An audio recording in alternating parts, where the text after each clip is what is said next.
ভারতে হাসিনার ৪৫ দিন শেষ হলেও যে পদ্ধতিতে ভারতেই থাকছেন তিনি।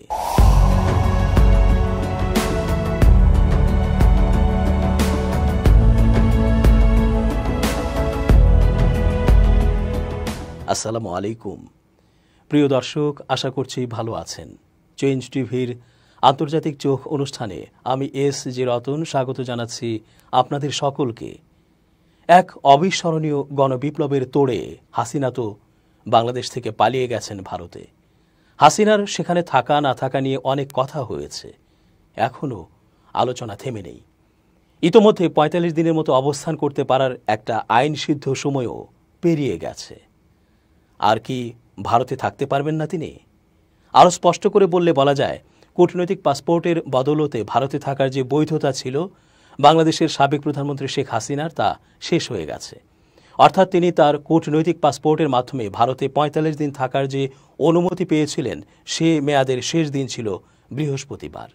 ইতিমধ্যেই রাজনৈতিক মহলে প্রশ্ন উঠেছে, শুক্রবার থেকে শেখ হাসিনা কোন আইনের বলে ভারতে থাকবেন? মঙ্গলবার ভারতের পররাষ্ট্র মন্ত্রণালয়ের এক মুখপাত্র জানিয়েছেন, কূটনৈতিক পাসপোর্টের বদৌলতে শেখ হাসিনার ভারতে থাকার মেয়াদ শেষ হলেও তাকে বাংলাদেশের হাতে তুলে দেওয়ার সম্ভাবনা নেই। তাহলে কোন বলে ভারতে থাকবেন শেখ হাসিনা? কোনো কোনো মহলের যুক্তি, হয়তো তিব্বতী ধর্মগুরু দালাই লামার মতো সাময়িকভাবে রাজনৈতিক আশ্রয় দেওয়া হতে পারে। এ খবর দিয়েছে ভারতীয় গণমাধ্যম জি নিউজ। এতে বলা হয়, গণ অভ্যুত্থানের পর গত ৫ আগস্ট দেশ ত্যাগ করে ভারতে চলে যান শেখ হাসিনা। তার কূটনৈতিক পাসপোর্ট বাতিল করেছে বাংলাদেশ সরকার। ফলে ভারতে থাকার বিষয়টি এখন ভারতের সিদ্ধান্তের উপরেই নির্ভর করছে। শেখ হাসিনা দেশ ছাড়ার পরই বিএনপি সহ অন্যান্য রাজনৈতিক দল দাবি তুলেছে, শেখ হাসিনাকে দেশে ফিরিয়ে এনে তার বিচার করতে হবে। হাসিনার বিরুদ্ধে ইতিমধ্যেই শত শত খুনের মামলা হয়েছে। এখন ভারত শেখ হাসিনাকে ফেরত দিতে না চাইলে কি করবে বাংলাদেশ, সেটিও বড় প্রশ্ন। এ নিয়ে বাংলাদেশের পররাষ্ট্র উপদেষ্টা মঙ্গলবার বলেছেন, কোন আইনে শেখ হাসিনা ভারতে রয়েছেন তা তারা জানেন না। ভারতের কাছে কিছু জানতে চায়নি ঢাকা। তবে ভারত চাইলে শেখ হাসিনাকে রাজনৈতিক আশ্রয়ে ভারতে রাখতে পারে। বিশ্লেষকরা বলছেন, আরও যে যে পদ্ধতির মধ্য দিয়ে হাসিনাকে ভারত সরকার তাদের কাছেই রেখে দিতে পারে, তা হচ্ছে ১ নম্বর পয়েন্ট, আইন তো মানুষের জন্যই, তাই না? আর হাসিনা তো মোদির জন্য বা ভারত রাষ্ট্রটির জন্য কোনো সাধারণ মানুষ না, অনেক অনেক স্পেশাল মানুষ, যার কারণে ভারত বাংলাদেশটাকে নিজেদের একটা রাজ্য ভেবে ছায়া শাসন করেছে এবং নিজেদের স্বার্থে লুটে পুটে খেয়েছে। অবশ্য হাসিনাও তা চেয়েছে, কারণ হাসিনা বাংলাদেশের প্রত্যেকটি মানুষের ওপর তার বাবা ও পরিবারের সদস্যদের হত্যার প্রতিশোধ নিতে চেয়েছে। তাই তো প্রায় সে বলতো, তার নিজের নেতাদেরও বলতো, বঙ্গবন্ধুকে যখন সপরিবারে হত্যা করা হলো, তখন আওয়ামী লীগের এই যে আজ দেখছি বড় বড় নেতা নেত্রী, সেদিন তারা কোথায় ছিল? এক ফোঁটা চোখের জলও তো পড়তে দেখিনি কারো। হাসিনা সেই কারণেই বাংলাদেশে থেকে যাওয়া আওয়ামী লীগের কারো কথা চিন্তা না করে শুধু তিনি নিজে, তার বোন সহ একা বেঁচে যাওয়ার জন্য পালিয়ে গেল। এছাড়া তার খুব কাছের মানুষ সন্তান জয়, পুতুল, টিউলিপ এবং অন্যেরা তো বিদেশের মাটিতেই নিরাপদে আছেন। ফলে শুধু নিজেটুকু চিন্তা করে পালিয়ে গেলেন। বাংলাদেশে অসহায় হয়ে মামলা হামলা ও নাস্তানাবুদ হবার জন্য ওই যে মুজিব হত্যার ক্রোধ, তা চোখে আঙুল দিয়ে দেখিয়ে দেবার জন্য সবাইকে রেখে গেলেন। মন্ত্রী, ব্যবসায়ী, আমলা, সেনা, পুলিশ, সাংবাদিক, অভিনয়শিল্পী, গানের মানুষ, চেলা, চামুন্ডা, দোসর, চামচা, আহারে, কারো কথাই চিন্তা করলেন না। হাজার হাজার কোটি টাকা লোপাট করে একা একাই পালিয়ে গেলেন। অবশ্য এরপরও চেলাদের বোধোদয় হচ্ছে না, এটা তাদের ব্যাপার।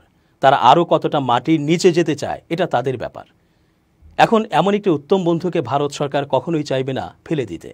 হাসিনাকে ৫ আগস্টে আশ্রয় দেবার ইস্যুতে সে সময় তারা যেমন সর্বদলীয় বৈঠকে বসেছিলেন এবং সিদ্ধান্ত নিয়েছিলেন যে হাসিনাকে আশ্রয় দিতেই হবে এবং সম্মানের সাথে আশ্রয় দিতে হবে, সুতরাং তারা এখন হাসিনার ভারতে থাকার মেয়াদ বাড়ানোর জন্য প্রয়োজনে আইনে সংস্কার আনবে বা নতুন করে আইন পাশ করাবে। এটা কোনো ব্যাপারই না, মানুষের জন্যই তো আইন, স্বার্থের জন্যই তো আইন। আগেই বলেছি, হাসিনা ভারতের জন্য সাধারণ কোনো মানুষ না, অনেক মূল্যবান মানুষ। তাকে দিয়ে বাংলাদেশের সাথে আরও যে খেলাগুলো বাকি আছে, সেই খেলাগুলো খেলার জন্য তো হাসিনাকেই লাগবে। হাসিনার বিকল্প আর একটাকেও দেখছে না ভারত। এবার ২ নম্বর পয়েন্ট, মোদি এবং ভারতীয়দের গোয়ার্তুমি স্বভাবের কারণে ভারত চাইলে তাদের হিন্দুত্ববাদিতা বজায় রাখার জন্য এবং হিন্দুরাই এই অঞ্চলটি পরিচালনা করবে এই দাদাগিরির লোভ থেকে হলেও তারা কোনো আইন ছাড়াই হাসিনাকে বছরের পর বছর চাইলে আজীবন রেখে দিতে পারে। মানলাম না আইন, কি করবে? আমাদের আছে মিসাইল, ক্ষেপণাস্ত্র, পারমাণবিক বোমা, বিশাল আন্তর্জাতিক বাণিজ্য। চীন ও আমেরিকাকেও তারা বিট করার ক্ষমতা রাখে। এইরকম একটা ওভার কনফিডেন্স থেকেও তারা হাসিনার ইস্যুতে নির্বিকারভাবে আন্তর্জাতিক কোনো আইন না মেনেই তাকে কোলে বসিয়ে আদর করে রেখে দিতে পারে। দর্শক, চলুন ৩ নম্বর পয়েন্টটা জানি। মোদি তো বটে, পুরো ভারতীয় রীতিটাই হচ্ছে শক্তের ভক্ত, নরমের জম টাইপের।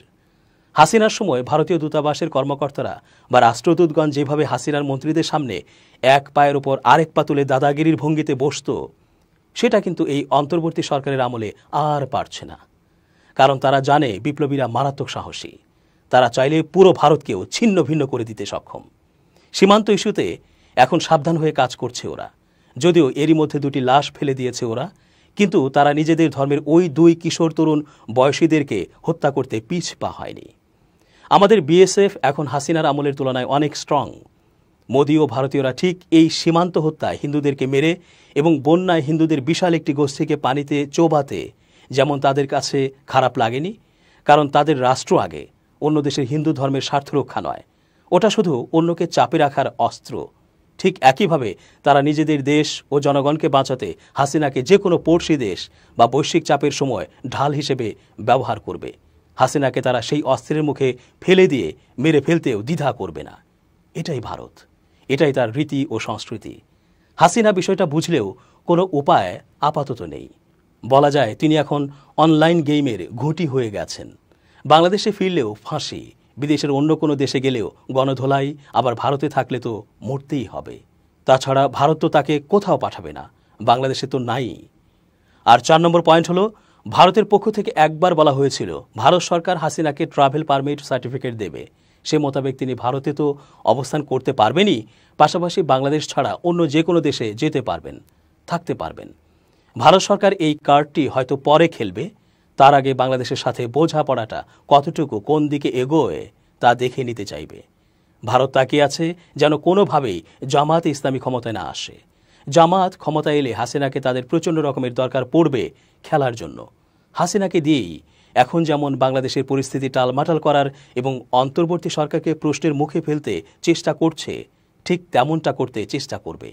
আবার জঙ্গি, রাজাকার ও মৌলবাদ তকমা দিয়ে পশ্চিমাদের সমর্থন পাবার চেষ্টা করবে।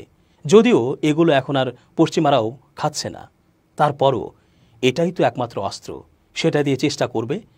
এটা কাজ করবে না কারণ মোদি নিজেই সেখানকার সংখ্যালঘুদের প্রতি অত্যাচার, হত্যা নিয়ে প্রশ্নের মুখে। মোদির দলই এখন মৌলবাদী ও জঙ্গিবাদী হিন্দুত্ব সংস্কৃতিকে প্রমোট করছে। এটা দিবালোকের মতো পশ্চিমাদের কাছে স্পষ্ট। এছাড়া বিএনপি যদি ক্ষমতায় আসে তাহলে মোদি সরকার বা ভারতের সরকার চাইবে বাংলাদেশের সাথে সম্পর্ক স্বাভাবিক করতে। বিএনপি তো এমন একটা দল, এখনও তারা সেই ধ্যান ধারণা নিয়েই বসে আছে যে জামাতের সাথে তাদের সখ্যতা আছে। এটা প্রকাশ পেলে পশ্চিমারা নাখোশ হবে, ভারত নাখোশ হবে। তাই সেকুলারিজম টাইপের ভাব নিয়ে কথা বলছে। কিন্তু এই বিপ্লবে যে সেই ধারণা পাল্টে গেছে আপামর মানুষের, তা তাদের কাছে এখনও স্পষ্ট নয়। ফলে জামাতকে তারা বন্ধু ভাবতেই পারছে না। গণ অভ্যুত্থানে যে জামাত, বিএনপি ও অন্যান্য দলের সকলেরই অংশগ্রহণ রয়েছে, এতে করে যে তাদের একসাথে থেকে ফ্যাসিবাদের দোসরদের নিপাত করা দরকার, সবগুলো সেক্টর থেকে হাসিনার দোসরদের বের করে শুদ্ধাচারী ন্যায়পরায়ণ মানুষদেরকে বসানো দরকার, তা কেউ ভাবছে না। বাংলাদেশের নিরঙ্কুশ সার্বভৌমত্ব রক্ষা করার জন্য ভারত বিরোধিতা যে খুব প্রয়োজন, তা এখনও না বুঝলে তা আত্মঘাতী হবে। কারণ ভারত কোনো কালেই বাংলাদেশের বন্ধু ছিল না, তারা বন্ধু হতেও পারে না, বরং শত্রু বললে ভুল হবে না।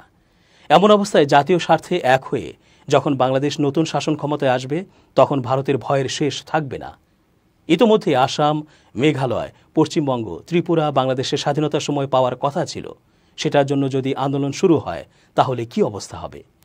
উপরন্তু 7 সিস্টার্স তো হাতছাড়া হবেই ভারতের কাছ থেকে। ফলে ভারতের অবস্থা যখন করুণ হবার উপক্রম হবে, তখন ভারত সরকার হাসিনাকে কৌশলগত কারণে বাংলাদেশে ফেরত দিতেও পারে। এতে করে ভারতের সাথে হাজার বছরের সংস্কৃতি রীতিকে পেছনে ফেলে এক নতুন ভারত বাংলাদেশ সম্পর্ক দেখবে পুরো অঞ্চলটি। যদিও এটাতে আরও অধিকতর বিশ্লেষণের অবকাশ থাকছে।